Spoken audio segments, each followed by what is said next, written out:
So dear colleagues, a good afternoon to all of you. It gives me great pleasure to welcome you to the 12th scientific session of Medanta Echo and Cardiology today and tomorrow. Your participation, fourth Saturday of each month, has given me and Dr. Manish Bansal confidence about the scientific content of the webinar series and that you have accepted it. In today's theme, in continuation of what we have been doing, today's theme is the management of heart failure with reduced ejection fraction, issues often ignored. In this complex 21st century cardiac landscape, some common entities are unintentionally ignored. So in today's session, you will hear India's top leaders speak about anemia and heart failure in HFrEF, about vaccination, and about biomarkers. With these few words, let me introduce the very learned faculty, and I start with the chair of today's session, Dr. Prasad Rao. We've had a very good time with Dr. Prasad Rao. Dr. Prasad Rao is one of India's most experienced internists, and he has worked across multiple specialties and has specialized in tropical diseases, particularly multi-system disorders and PUO. We always look upon him whenever there is a patient in the heart command who has multi-system disorder. He has worked extensively in the UK, Saudi Arabia, the Apollo hospitals, and then subsequently at Medanta, and has keen interest in academics and clinical research. He is in FRCP in Glasgow, and he's a person with great intuition and knowledge in the field of internal medicine, which is so complex in today's day and age. The first speaker is Dr. V.K. Chopra. Vijay is not only a good friend, but a keen researcher and founder president of the Heart Failure Association of India. When he started it in 2013, people used to wonder, and today heart failure is one of the most important subspecialties of cardiology. He has been a national, as you can see, he has been a national lead in and landmark studies like TIMI 51, Emperor Reduced, Emperor Preserved, DARE 19, DAPA, Impact MI, and a PI in music, Rocket AF Paradigm. So if you look at this vast array of science that is in front of you, you will realize he has made such important contributions and has published more than 100 papers in national and international journals. I look upon Vijay as a close friend, and I use him on many occasions as a sounding board. He will speak on how anemia impacts heart failure with reduced ejection fraction. The second speaker is Dr. Sushila Kataria, who is Director and Head Department of Internal Medicine at this young age in our institute, and is the epitome of a true corona warrior, intelligent, fearless, always available. She is an MRCP and DNB examiner and has mentored PG students and UG students for many years. We've done a lot of work together, and we have been on many seminars, and it's a pleasure, Dr. Sushila, to have you today as well. Today, Dr. Sushila will speak on vaccination, unacceptable to overlook. With these few words, I hand over the mic to Dr. Prasad Rao, my colleague, and he will take the proceedings from here on. Thank you, ladies and gentlemen. It's been a pleasure. Thank you, Dr. Kasliwal. We have, as he said, that we have got very good lectures coming this afternoon. They all are clinical oriented. And who else than Dr. V.K. Chopra is one of the best clinical cardiologists. I think it's a dying breed now in India. He is going to talk about a common problem, anemia, and then heart failure with your back. Dr. Chopra.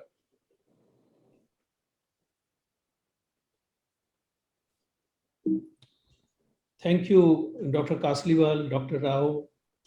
Hello, Dr. Sushila. Nice seeing old friends again. So, as Dr. Kasliwal rightly mentioned, today heart failure is not just forward and backward pump failure, but it is an interplay of various factors, and predominant of them are diabetes, hypertension, and renal disease. But at the same time, there are a number of other factors which are comorbid conditions. And unless we take care of them, we are not going to improve the results in our patients. So this slide shows various relevant comorbidities in congestive heart failure. And on fourth, as you can see, anemia and iron deficiency is an important one, which has recently gained a lot of spotlight. And this is what I'm going to focus on. The incidence of anemia in international publications varies anywhere between 20% to 60%, depending upon the population studied. These are two, I'm going to show you two slides. This is from Udaipur, in which they studied 150 patients, and they found that 76% of heart failure patients were deficient in iron, and many of them had functional deficiency, and many of them had absolute iron deficiency. Below, you can see in USA, Europe, and Singapore, these are the figures which are quoted for patients of heart failure and iron deficiency, depending upon the severity of heart failure that they studied. From Medanta, we published this registry in 2019, which is one of the largest studies of heart failure in India. And out of 5,500 odd patients with heart failure with reduced ejection fraction, mean hemoglobin was 11.9, and 65.8% were found to have anemia. So it's a very significant problem in our country. So what are the mechanisms of anemia and congestive heart failure? There are several mechanisms which are involved. We know that there is hemodilution because of increased plasma volume. Because of the forward failure, there's bone marrow dysfunction. There is chronic immune activation. TNF alpha is activated, which results in reduced production of erythropoietin and also reduced activity of erythropoietin in bone marrow. And as a result, many times there are iron stocks which are present in endothelial system, but they cannot be mobilized. Drugs like ACE inhibitors are supposed to reduce erythropoietin synthesis. We know the problem of chronic kidney failure with this reduced erythropoietin production. But by and large, the overwhelming mechanism is iron deficiency. And again, there are several reasons. There may be reduced iron intake in our diet. Then there is reduced iron uptake because of hepcidin. But even if you're taking iron orally, it may not be getting absorbed. Inflammation is an important part, malabsorption of iron. And then many of our coronary artery disease patients who are on aspirin, they may have slow bleeding, which goes unrecognized many times. So a large number of mechanisms may be involved. The symptoms of iron deficiency and congestive heart failure are similar symptoms for a different problem. So as you can see, heart failure will present with breathlessness, palpitation, syncope, and cognitive problems. And similarly, iron deficiency, anemia, or iron deficiency itself will produce all these things apart from fainting in very severe instances. So more than just anemia, I think the focus today is on iron deficiency. So it is not one but two problems. And as you can see on the left-hand side, the cumulative survival of patients in this particular study published in 2013, patients without iron deficiency had a better survival than those who had an iron deficiency. And if you further study these patients as compared to patients who didn't have anemia, with just anemia but no iron deficiency, there was worse prognosis, and this kept on increasing. And if there was both iron deficiency and anemia, the prognosis was much worse. So why is it important? There are dual effects of iron deficiency in heart failure. There's defective oxygen delivery and utilization. And we know that because of iron deficiency, reduced erythropoiesis, the oxygen carrying capacity of the blood reduces. And then there are symptoms related to reduced oxygen delivery. And this results in reduction in maximal performance exercise intolerance. On the other hand, defective oxygen utilization due to iron deficiency results in decreased tissue oxidative capacity, reduced energetics, anaerobic metabolism, and myocardial dysfunction. And all these can result in symptoms related. These are all symptoms related to reduced tissue iron. So iron deficiency doesn't cause just anemia, but it also reduces muscle performance and various other parameters in the body. Therefore, it becomes a dual effect, and therefore it's very important to detect this and correct it. So what is the impact of iron deficiency in congestive heart failure? As I have just alluded to, reduces functional capacity, poor physical condition due to mitochondrial dysfunction, and a decrease of oxygen storage in myoglobin. And it leads on to higher risk of hospitalizations due to worsening of heart failure and poor quality of life. There are many other factors also which are involved, and it can increase mortality even without anemia. A very important thing to understand is that the person may have iron deficiency even in the absence of anemia, and therefore one has to look for it. So what is the evidence? Till some time back, we were using oral iron, and then there were these old iron preparations which had a lot of reactions many times. The recent evidence has been with IV ferric carboxymaltose. Now, it is not iron which causes the problem, it is the coating. And these are coatings which are relatively inert, and they do not lead on to side effects. So the first trial which came was FAIR-HF trial, and then it went on to CONFIRM-HF, meta-analysis, EFFECT-HF, and again one of the new trials. FAIR-HF trial was the first one, which took patients of NYHA class 2 to 4 with reduced ejection fraction, iron deficiency as uniformly defined nowadays as serum ferritin below 100 or less than 300 if TSAT is below 20%. They were divided into two arms, normal saline or IV iron, 200 mg iron weekly and 4 weekly. And then they were evaluated at week 24 and week 26 for efficacy and for safety. The drug was given blinded. The global assessment here showed that there was an improvement. NYHA functional class improved, 6-minute walk test improved, KCCQ quality of life index improved. So by all parameters, this trial demonstrated that using IV iron improves their functional capacity and their feeling of well-being. The next was a CONFIRM-HF trial, which was largely similar in nature, except that this was carried out over 52 weeks, and the results were again very identical. I will not go into details of that. So they concluded by saying that in symptomatic patients with chronic heart failure and iron deficiency, there was a sustainable improvement in functional capacity, symptoms, quality of life, and it reduces the risk of hospitalizations due to worsening of heart failure. Then came EFFECT-HF trial, which was a multi-center randomized 1:1 open label trial, which took class 2 and 3 with reduced ejection fraction. And here they estimated peak VO2 also, along with other parameters. And they found that in this, there was 41% lower rate of hospitalizations and CV death in patients with systolic congestive heart failure and iron deficiency. There was a delay in time to first hospitalization and first CV hospitalization. And it also improved their functional capacity and quality of life. As far as VO2 was concerned, that showed a significant improvement. And there was other exercise parameters and biomarkers, including NT-proBNP, BNP also improved. So together, these demonstrated that in patients of chronic congestive heart failure, there is an improvement in quality of life and reduction in hospitalization.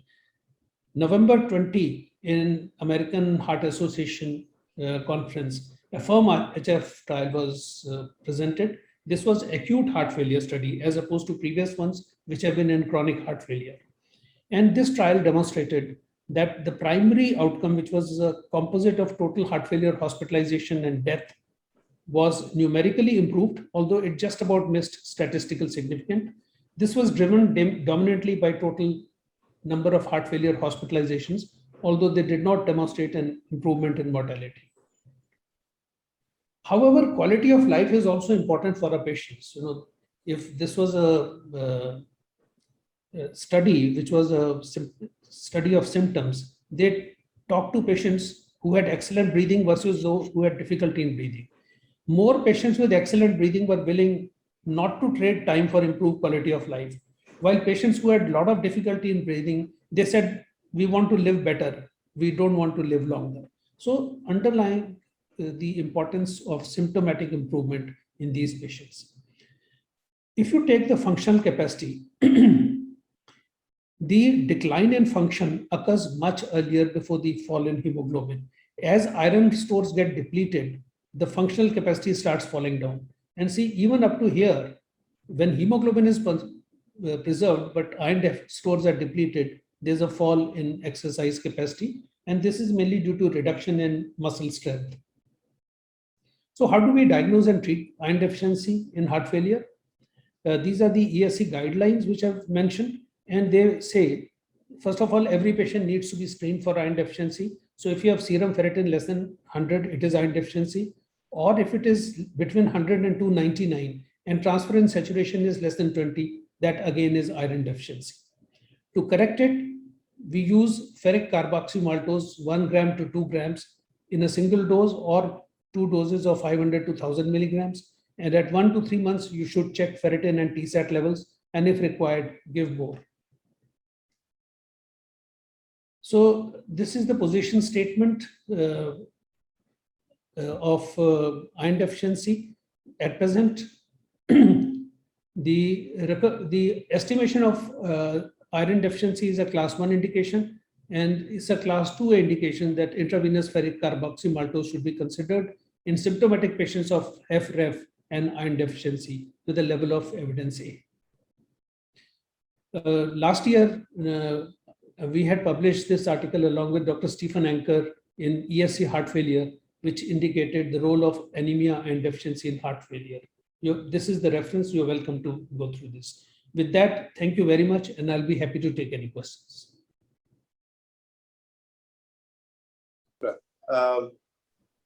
We will have some questions. Dr. Chopra has to leave early. He has got another engagement. So one by one, anybody has a doubt or query, you can put directly to Dr. Chopra.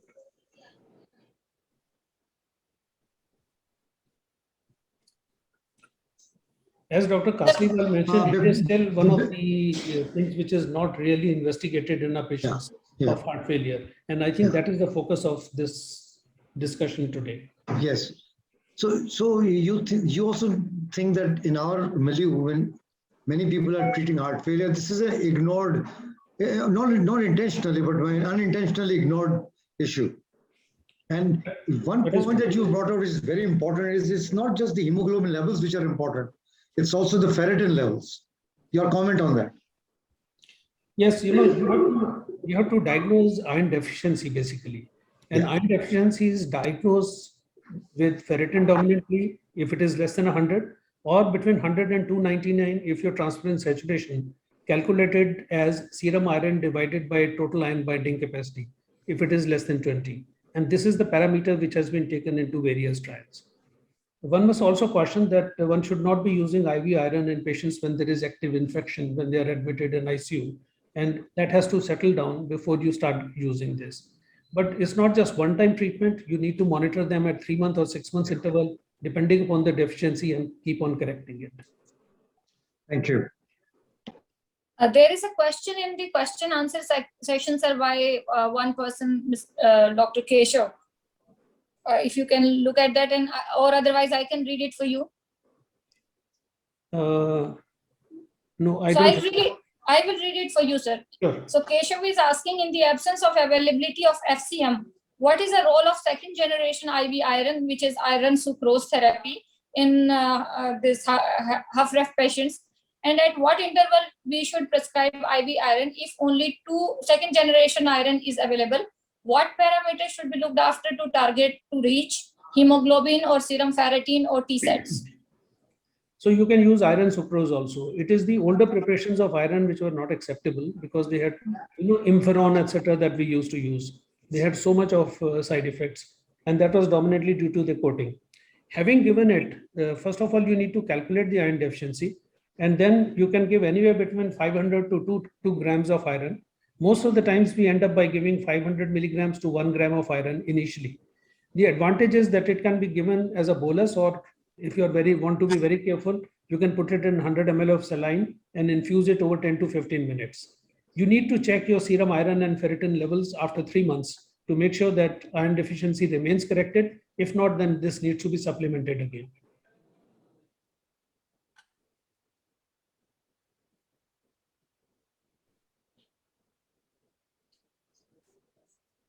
Okay, I'll just, we know that the oral iron supplements don't help at all. It is only the IV iron. That's right. Is it because of the absorption or the formulation? What is the, even if it's corrected, serum iron and ferritin levels with the oral iron, still the response is not good compared to IV iron therapy? Dr. Rao, it is not that it doesn't get corrected. The serum iron levels will not come up. So there are various mechanisms involved. There is gut wall edema in patients of heart failure that prevents absorption. Also, there is increased production of hepcidin, which prevents the absorption of iron in these patients from the gut. So many mechanisms are involved. The third thing is that many times there is a relative iron deficiency. What it means is that there is enough iron present in reticuloendothelial system, but because of inflammatory cytokines, it cannot be mobilized from there, and therefore it is not available to bone marrow for hematopoiesis. So with all these things, you need to give intravenous iron for quick improvement. There are enough studies done to show that oral iron doesn't work in these patients. Thank you. I think there are no more questions at the moment. Thank you, Dr. Chopra. Thank you. Thank you, sir. So we'll have our next speaker. So I will share my screen, sir. Okay, yes. Dr. Sushila, needs no introduction. She's a COVID warrior, frontline. Then in India, first few cases which have come, she is the one who started. Very brave warrior, a true brave warrior, I would say. Dr. Sushila. Thank you very much for the kind introduction, sir. And hello to Dr. Chopra. It is so nice seeing him after such a long time. And I am thankful to Kasliwal sir for giving me this opportunity. After many months, I am actually speaking about something other than COVID after a long time. And I can't help mentioning COVID somewhere in between in this also. So as we said that, vaccination is, to overlook vaccination is totally unacceptable, even in any adult patient, more so in the cardiac patients. We associate vaccination mainly with the pediatric population. We take our loved ones, our children and relatives' children for vaccination. We keep on encouraging all the time for vaccination. Adult vaccination was more of a forgotten subject. But thanks to COVID, now people are getting more and more aware about adult vaccination. And now they understand you're never too old to get vaccinated. But what is the scientific basis for adult vaccination? We know that some of the adults were never vaccinated in childhood because at that time, the vaccination program in India was not that robust. There are many vaccines which were not available when some of the adults were children. Like we didn't have good chickenpox vaccine when probably I was a small child, or maybe my parents didn't have access to that. COVID vaccination, because it's a new disease, so this vaccine was obviously not available when we were children. Secondly, even if you were vaccinated for few things like tetanus or maybe influenza or maybe typhoid or maybe any other disease, the immunity tends to fade with time, and the fading could be a very slow process or it can be a very sharp process, as we are seeing with COVID-19. Fourth process is that as we age, we become more susceptible to severe diseases by common infections. A chickenpox infection may be a very small thing in a child, but it can be life-threatening in adults. Similarly, influenza infections can be more life-threatening. A streptococcal pneumonia can be more life-threatening as we grow old. So it is very important to use all means to stay away from those diseases. Secondly, even if not for yourself, it contributes to herd immunity in the vaccine preventable disease. So by getting vaccinated, you do good to the society as well. Vaccination has been found to control pandemics as it reduces transmission to others and controls the pandemic and epidemic. In cardiac failure patients, why vaccinate? All those features which I said earlier are for everyone, but for cardiac patients, it is even more important because infections are common cause of decompensation of a cardiac status in a fairly stable patient. And how does the infections do it? By the infections can cause fever. Fever can cause tachycardia. Tachycardia can cause ischemia. This is one way. Then infections increase pro-inflammatory cytokines, which can lead to coagulation pathways. It can also increase the oxygen demand of the body. It can cause a lot of other mechanisms by platelet coagulation, by disbalancing your electrolyte, disbalancing your fluid intake. So one infection of influenza, pneumonia, or anything could be just sufficient to derail your very, very stable patients. It is also found that there are 4 times more mortality due to infections in cardiac patients. And there is not much studies on this, but it has been found that the studies on influenza and pneumonia vaccine have been done. A lot of patients and studies are available, which I'll be sharing, and it is found that this one. Hold on for a second, I will just. Okay. So the mortality is 4 times more due to infections in cardiac patients. Also, cardiac patients tend to have more severe infections and higher mortalities. We have seen this in COVID-19 as well as in pneumonias. Mostly cardiac failure patients or otherwise coronary artery disease patients are aging populations, and they tend to have lower immunities even if they were vaccinated in the past. So this is the meta-analysis evaluation of influenza and pneumococcal vaccine. Fortunately, we have these good studies available for these 2 vaccines, which is not available in many other vaccines. So in this meta-analysis, we see that people who were vaccinated with influenza and pneumococcal vaccine, they fared well. And overall, there was better outcome, lower hospitalizations, less mortality. So by American Society as well as European Society, it is strongly recommended to vaccinate patients for influenza and pneumonia to reduce cardiovascular mortalities and hospitalizations. It is not only in the acute phase of infection that people do have decompensations and adverse effects. In one study, it was found out that those patients who had pneumonia, the adverse effect of that continues up to 20 years. So, and in current scenario with COVID pandemic currently going on, the association of COVID-19 and cardiovascular disease is that the interaction between the virus spike proteins to ACE2 receptors, which triggers the entry of the virus into the host, it is also a factor for cardiovascular manifestations for COVID-19. The presence of underlying cardiovascular morbidity in patients with COVID-19 is associated with higher mortalities. It is one of the risk factors. And COVID-19 as such can cause myocardial injury, arrhythmias, acute coronary syndrome, and venous thromboembolism. Several medications used for treatment of COVID-19 can have uncertain safety like azithromycin, hydroxychloroquine. So with all the factors, it is also important to understand that the efficacy of all the vaccines in patients is not same. So once you give a vaccine, you expect that there will be 100% efficacy of that vaccine, but actually the efficacies vary, and which we understand that it is less efficacious in the elderly patients, in growing age patients. So all the vaccines which you give, you may have to repeat booster doses because the efficacy may not be 100%.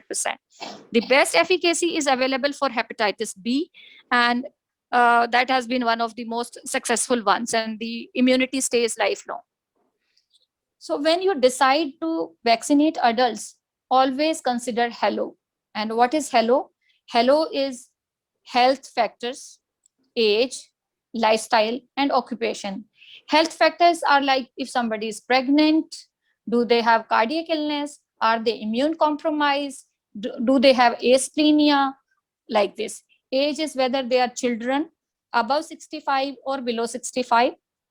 Lifestyle factors like smoking, chronic alcohol usage, and occupation like healthcare workers.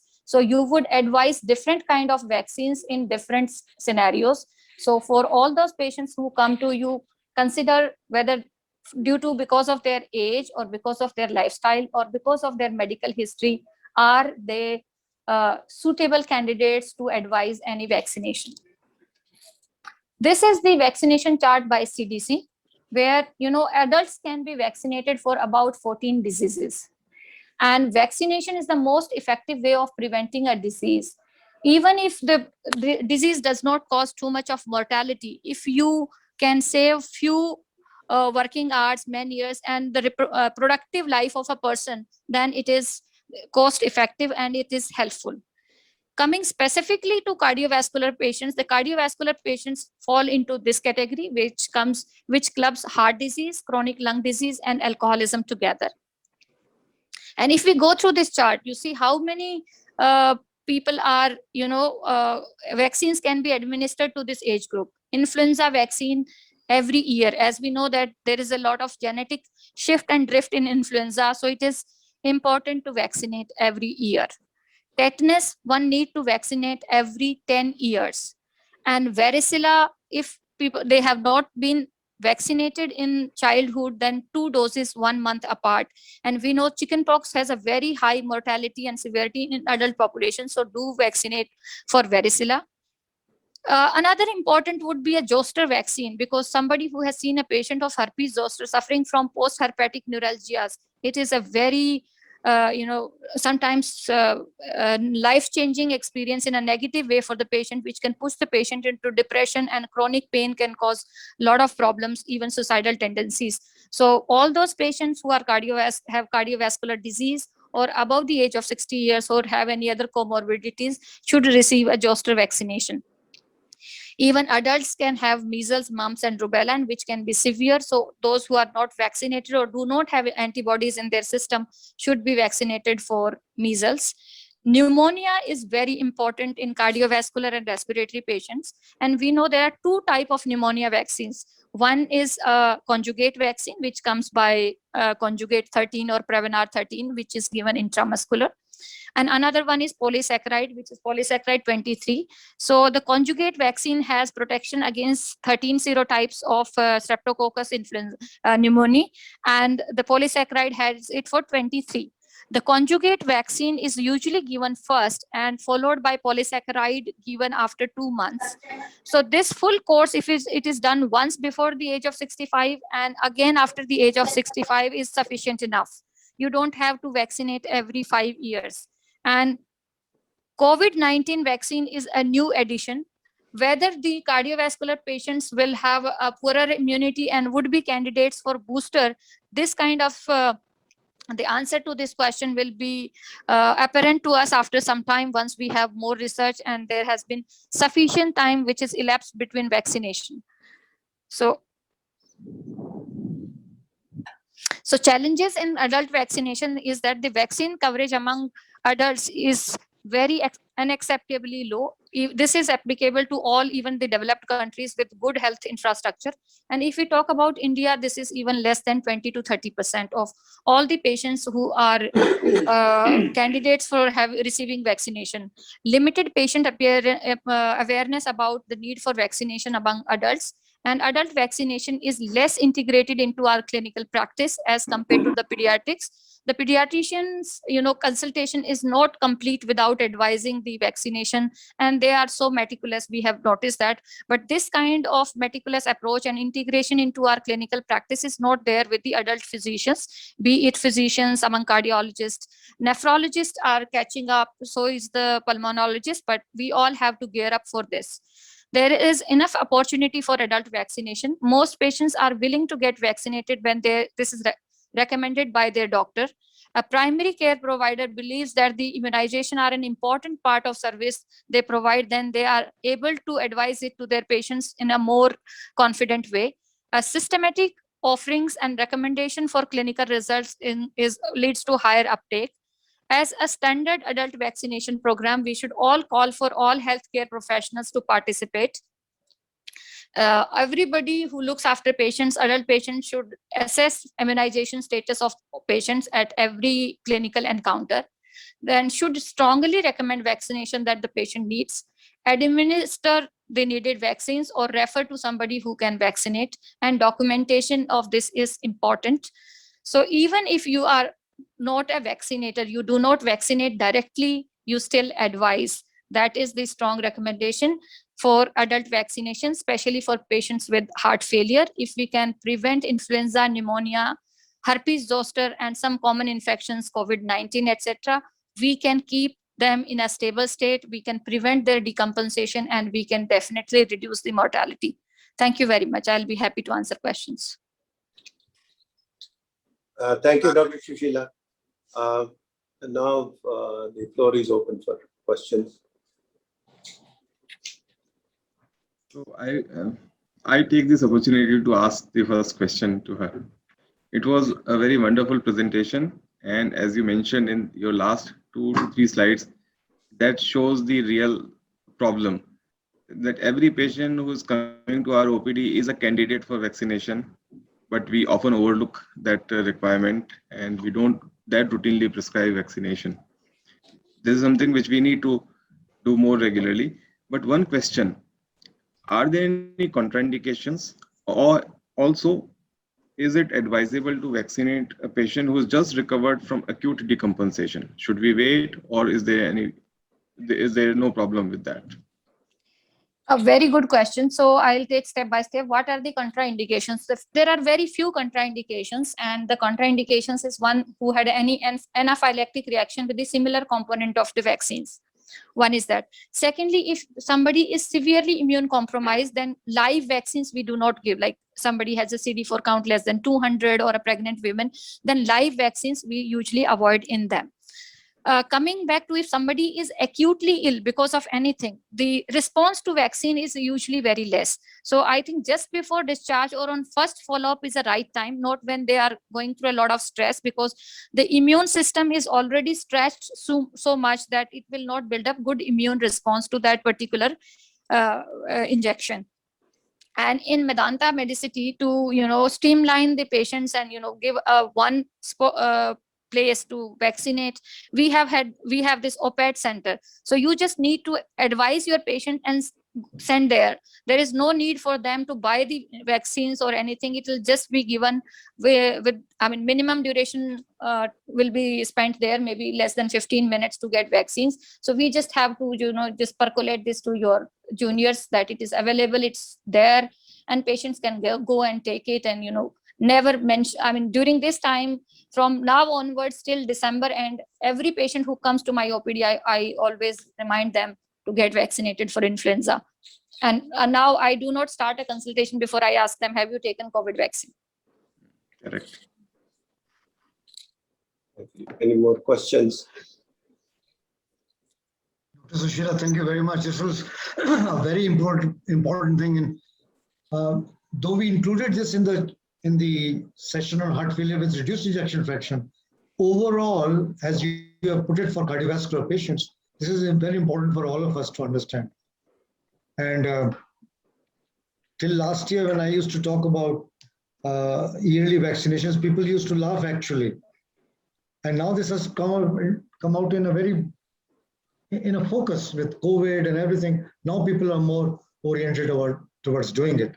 So thank you for this landmark, because you have a lot of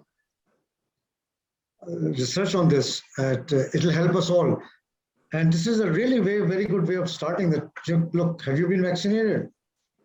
And then start the consultation, because the weather is right for the Influvac as well. Absolutely. The new vaccine for 21-22 has already come in the market, and nowadays it's a tetravalent vaccine, so we can advise. So if we pick up like 4 vaccines, that is sufficient. One, herpes zoster single dose, and COVID-19 obviously 2 doses. There may be a booster dose for patients who are vulnerable, and cardiac patients will definitely be a high risk patients, but no word from ICMR so far. And then influenza and pneumonia. So if we do this, then your patients can avoid many episodes of hospitalization. Supposing a person has taken one COVID and is awaiting the second one, in between, can he take the flu vac? That's a very good question, sir. So when we vaccinate, either you give 2 vaccines on the same day on different arms, or there should be a minimum gap of 2 weeks or an ideal gap of 4 weeks. Okay. So if somebody is taken Covishield, then there is 3 months in between, so that they can take influenza in between any time between. after 4 weeks. If they have, this is his COVID vaccination time is just coming, and influenza he wants to take, then he'll take on the same day, one on the right arm, one on the left arm. Wow, that's great news, yeah.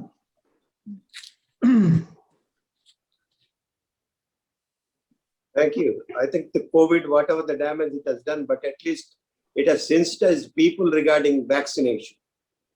I think that is one positive aspect of this COVID. It has. I totally agree, sir. Yeah, People have become has. more aware about vaccination. They are more informed about research, and they accept that it is never 100%. The sensitivity specificity varies. Thank you. If there are no questions, we'll go for the next session. Our next speaker is none other than Dr. Kasliwal. We are going to have him talk about the biomarkers. Nowadays, heart failure is not just a clinical and an ultrasound or the echocardiograph diagnosis, but we have some biomarkers where we can make some kind of diagnosis. However, misuse of them many times can cause a lot of problems.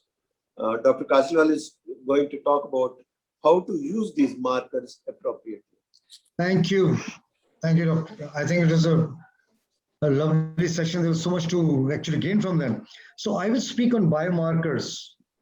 And my topic is biomarkers, use them appropriately.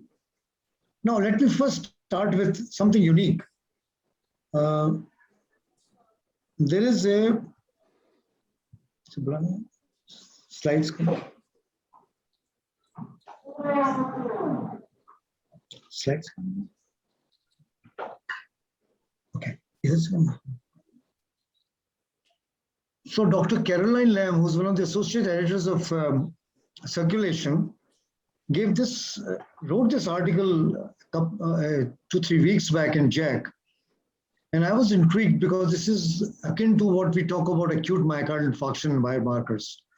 So they say that heart failure is a clinical syndrome with symptoms and or signs caused by a structural and or functional cardiac abnormality and corroborated by elevated natriuretic peptide levels and or objective evidence of pulmonary or systemic congestion with a universal classification into heart failure with reduced ejection fraction, heart failure with mildly reduced ejection fraction, heart failure with preserved ejection fraction, and heart failure with improved ejection fraction.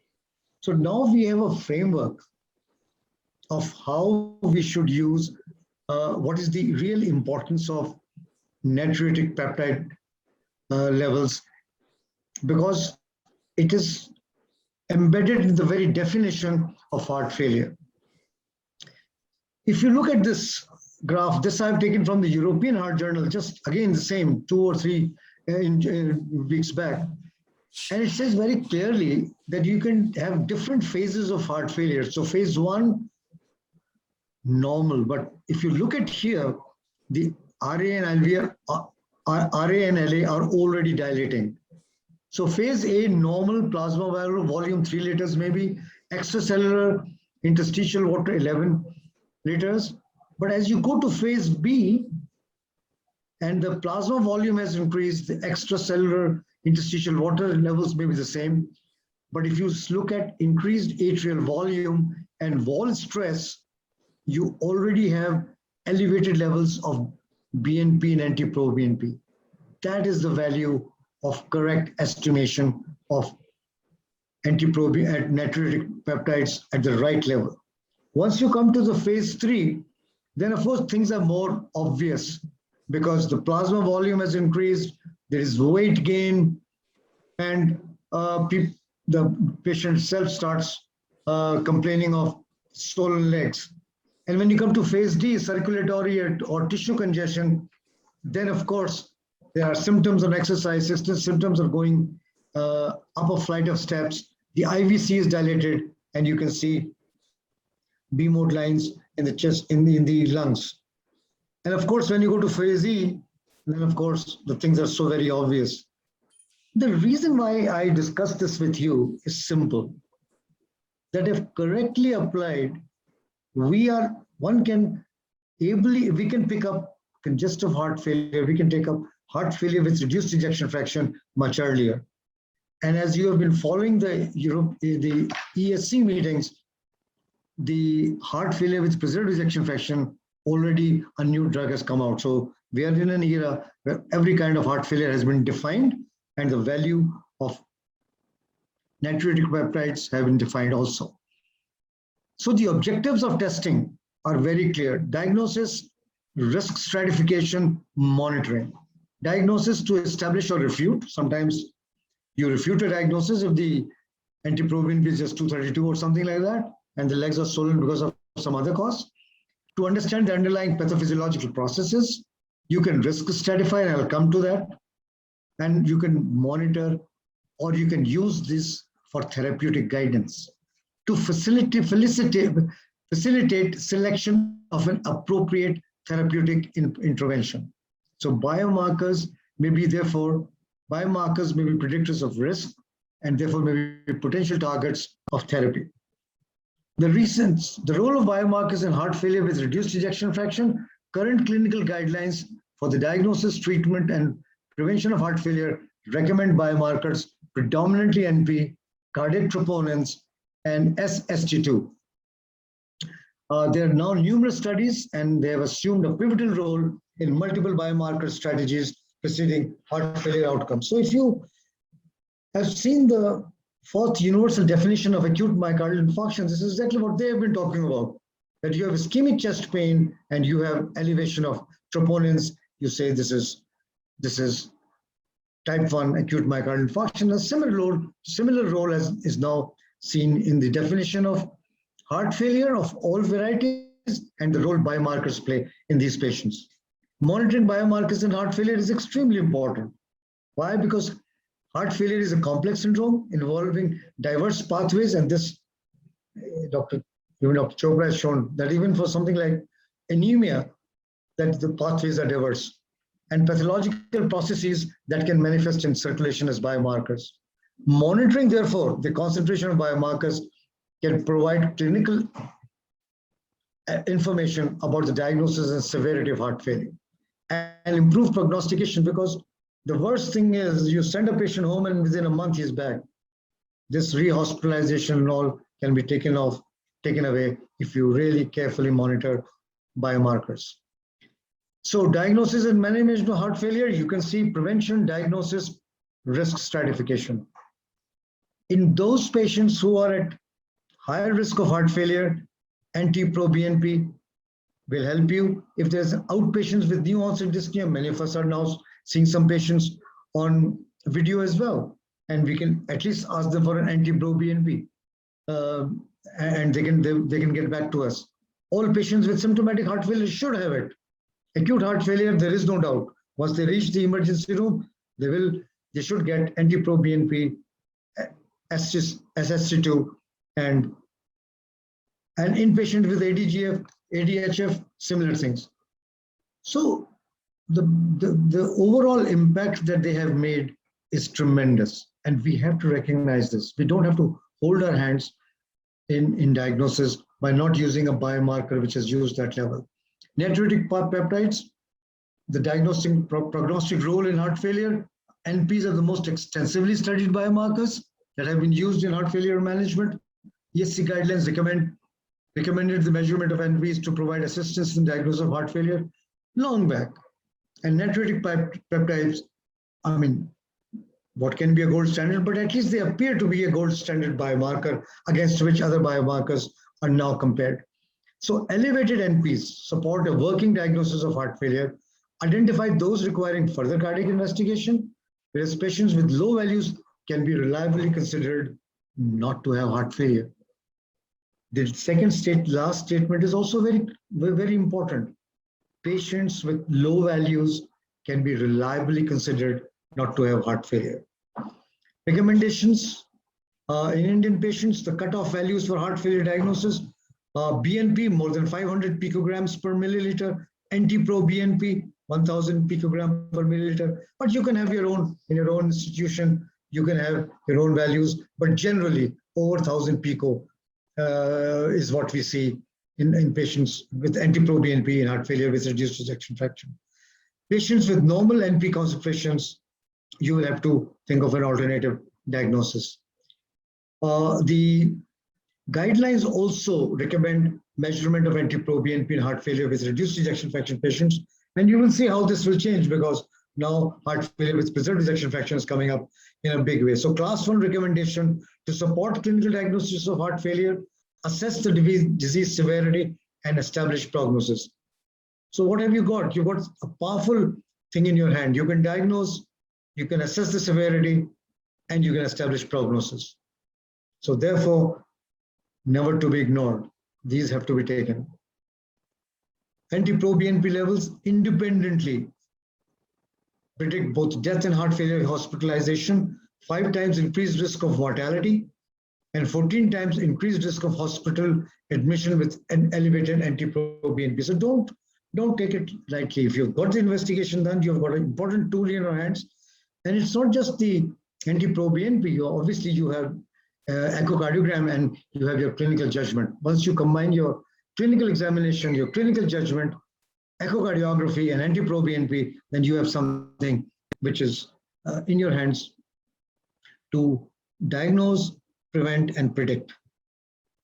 So for the rule-in or support of initial diagnosis, you can see it's a 1A level of evidence. Patients with suspected heart failure when the etiology of dyspnea is not clear. Again, a 1A recommendation, patients with suspected heart failure in acute setting, 2BC. Prognosis, again, 1A. So most organizations, most guidelines are now saying that for rule-in or supportive initial working diagnosis or prognostication of heart failure, you must utilize NPs. Cardiac biomarkers, again, we have used a lot of SST2 and HSTNT, and these also have a diagnostic and prognostic role to play. HS troponin can quantify cardiomyocyte injury, again, very important. And soluble ST2 reflects ventricular wall stress. C. The NT-proBNP reflects hemodynamic, reflects dilatation of the atria, whereas cardiomarkers that can reflect hemodynamic stress and myocardial injury are the ones that are in front of you, HS, troponin, T, and soluble ST2. So again, with NPs, if you add these two elements, then you have a robust prognostic markers in heart failure, whether it is heart failure with reduced ejection fraction or heart failure preserved ejection fraction. 65% increase in risk of CV death and heart failure, hospitalization and heart failure with reduced ejection fractions. If you have elevated levels of CV biomarkers, that is HS troponin T and SST2, because they act as an independent predictive value for mortality in heart failure. 65% increase in risk of CV death and heart failure. 51% increase in risk of all-cause mortality. So once you combine these three biomarkers to your clinical sense and echocardiography, then you have a very powerful tool in your hand. Cardiac troponins, 1A indications, patients with established heart failure for risk stratification, and SST2C. The soluble ST2 tells you about fibrosis, and that's very important. It is not just telling you about how much the atria is dilated, but it'll take you beyond that. And again, in post-discharge heart failures, it'll be useful. Again, for SST2, there's a single cutoff point. Above 35, the risk increases. Between 17 to 35 is a gray zone, but above 35, it's a nanogram per mil, the risk increases. And SST2 is not affected by age, gender, BMI, etiology of heart failure, AFib, or anemia. These are important things. So in a cohort of 879 heart failure patients, ST2 did not show any correlation with renal function. So that means in heart failure patients who have renal dysfunction, you can safely employ ST2, because sometimes the anti-pro-BNP concentrations increase significantly with decreasing renal functions. 1 year mortality exceeded 50% in the highest decile if you use the ST2. So you have to use these agents intelligently, and these are remarkable articles by Dr. Januzzi and Dr. Alan Mazel and Dr. Milton Packer, who've contributed significantly on our understanding of heart failure. So the prognostic value of biomarkers is independent of each other, leading to increase in the clinical outcomes, and that's important. See here on the right side, if the patient has increased NPs, increased TNT, increased ST2, look at their mortalities. So these are also independent of each other. And in cardiac, now many people say, look, supposing I did it, can I know about cardiac remodeling? Is cardiac remodeling associated with reduction in the cardiac biomarkers, like NT-proBNP in heart failure with reduced ejection fraction patients? Well, at least it seems like so, that once the NT-proBNP levels come down to below 1000 picogram per milliliter, you can see significant reverse remodeling. You can see end diastolic volume and echo coming down. You can see end systolic volumes, and you will see a increase in the GLS values. So greater reduction in NT-proBNP is associated with more extensive reverse remodeling, which also means that clinically in echocardiography, you should be on to the patient for the first 12 months after the first episode of ADHF. NT-proBNP, and so again, same thing. NT-proBNP, LVEF, NT-proBNP, LV end diastolic volumes and systolic volumes, and very importantly, E by E prime. All these things will improve. And this is a very good article by James Januzzi in JAMA 2019, that as reverse, if you significant correlation is observed between change in NT-proBNP concentration and cardiac remodeling from baseline to 12 months.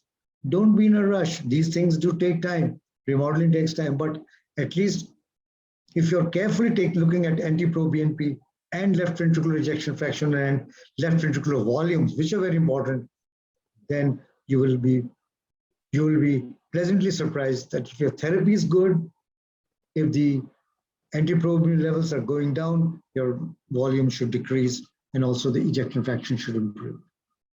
So impact of cardiac biomarkers on cardiac remodeling parameters in heart failure with reduced ejection fraction, reduction in NT-proBNP and HSTNP troponin levels during therapy may be an indicator of reverse cardiac remodeling. Again, I'm repeating, it's not just the cardiac biomarkers, it's a whole picture of the patient along with a good echo. So Dr. Prasad Rao and ladies and gentlemen, I would say that natriuretic peptides appear to be the gold standard biomarker for diagnosis of heart failure with reduced ejection fraction. Reverse cardiac remodeling is associated with longitudinal change in NT-proBNP and HS troponin levels. And initiation of sacubitril valsartan shows a significant reduction in concentrations of NT-proBNP, high sensitivity troponins, and soluble ST2 in heart failure with reduced ejection fraction patients. Thank you very much, ladies and gentlemen. Thank you, Mr. Chairman. Thank you, Dr. Kasliwal. That's a very interesting and then. Can you hear me? Yeah. Can you hear me? Yes, sir, we can hear you. Yes, Okay. we can hear you. Okay. Because it's kind of unmute, it's coming in. Okay, thank you, Dr. Kasliwal. That's very interesting. I want to start the question answers that we are doing only NT-proBNP most of the times. Right.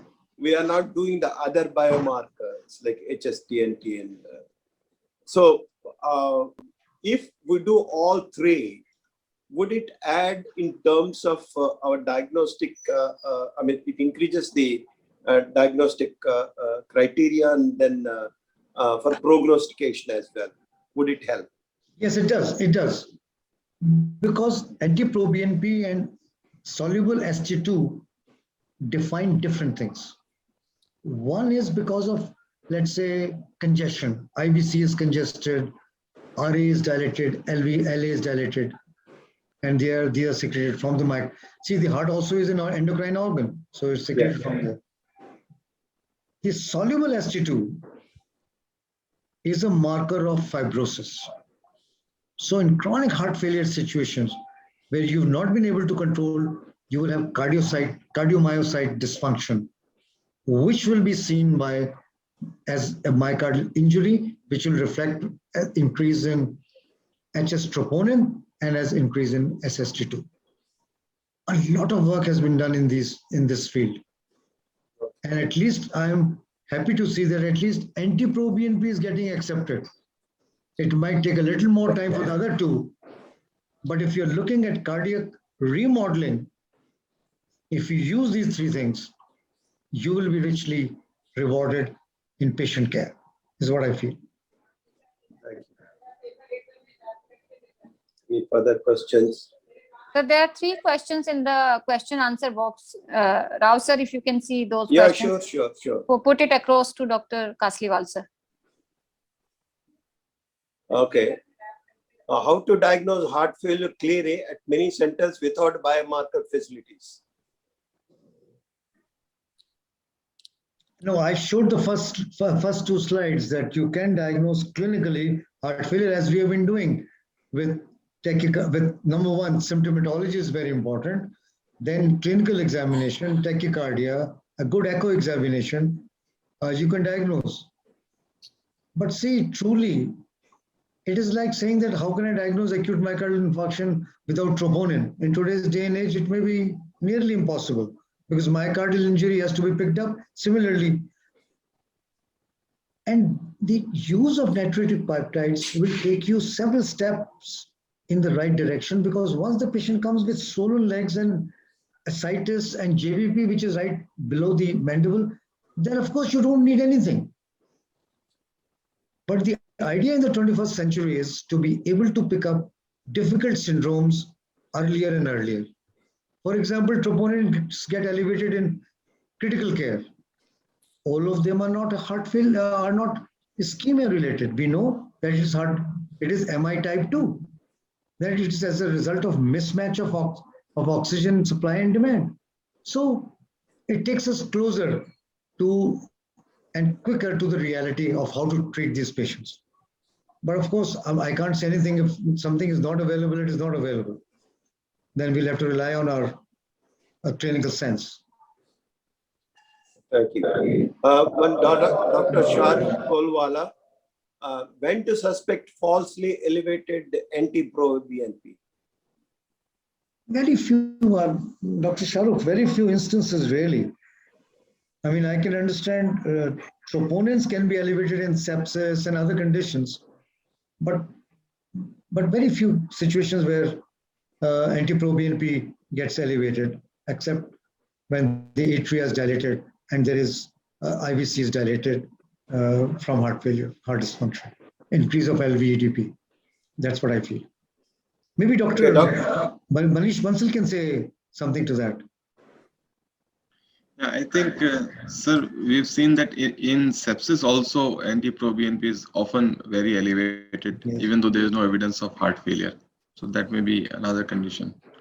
And even right heart failure can cause it. So pulmonary embolism or any condition leading to right heart failure will cause elevation of NT-proBNP, even though it's primarily biomarker of LV congestion. But one thing is clear, that in the new additions, even in acute pulmonary embolism, troponins have been taken as very important for risk stratification. Intermediate and high risk, the differentiation is only on the basis of troponins. So Dr. Shahrukh, I think these are some of the conditions in which, but again, here is a situation where your clinical sense will come up. So, but in acute pulmonary embolism, as Dr. Bansal said, troponins can be high, and if they are high, it's a bad prognostic marker. This question from Dr. Keshav. Any role of biomarkers in heart failure with the preserved ejection fraction? Yes, of course, absolutely. You can have a lot of patients who can have LVETP elevated or mild TR is there, but once you have NT-proBNP elevation, then it becomes a surrogate for heart failure. So as Dr. Caroline Lamb has said, and this is an article which is a focus seminar in the American College of Cardiology Journal. People who are interested should read it because they very clearly defined that whatever the class, NT-proBNP is elevated, you can also diagnose heart failure with preserved ejection fraction. And now more so, with empagliflozin coming in a big way as its treatment, the only treatment as such, you will have to rely on that. The next question is from Dr. Ramdev. Galectin-3, has it got any value in heart failure? Yes, I think I and Dr. Manish, we also discussed this with our DNBs, but practically we are using these three, so I can only speak on these.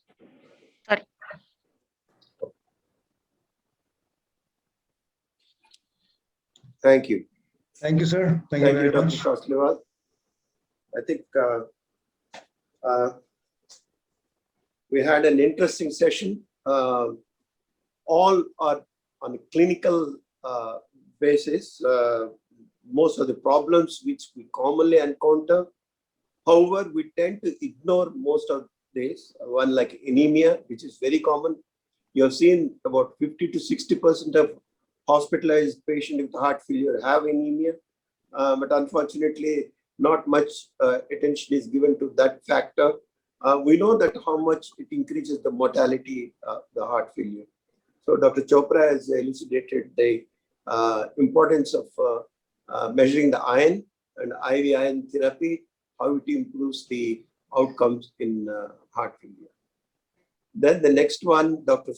Sushila Kataria, prevention better than cure.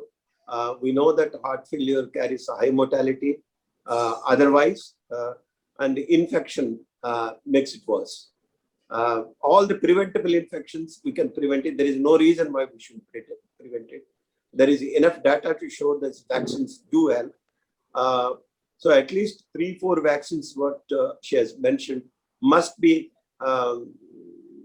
provided and then advised to the patients.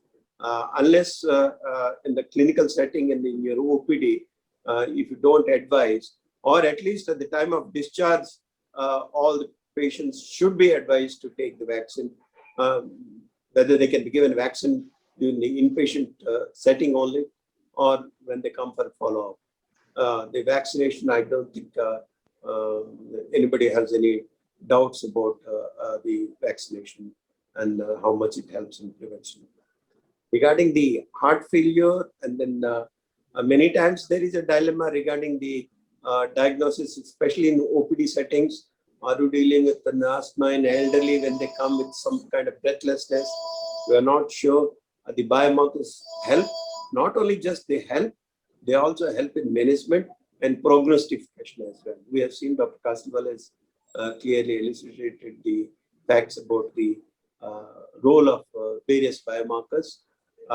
Yes, there are these biomarkers are still not widely used in many centers. They are not available in smaller centers, but wherever they are available, they should be used.